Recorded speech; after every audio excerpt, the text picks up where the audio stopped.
SGR has been a fraud of monumental proportions. I'm very familiar with this project called SGR.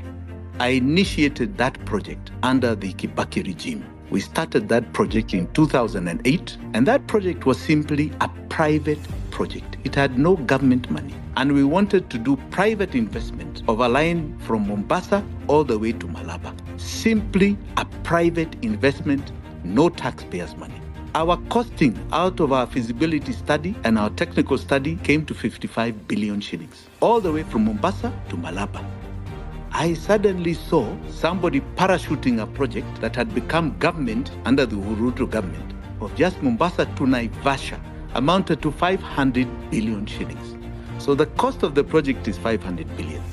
Chinese Exim Bank, that's the Chinese debt, say we are going to loan the Kenya government a total of 90% of that money.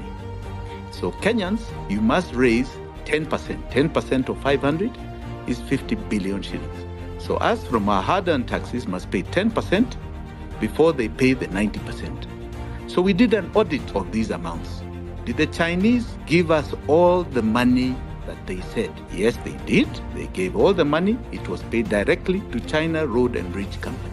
So did Kenyans raise the 50 billion, which was 10% of 500, and did they contribute their share of 10%? We did the sums, right?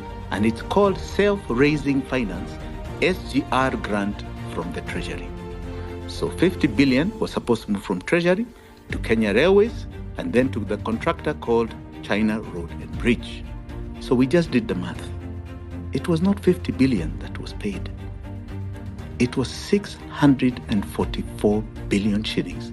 So we paid for it with our own money and even more. And yet we took a loan and we are paying back that loan.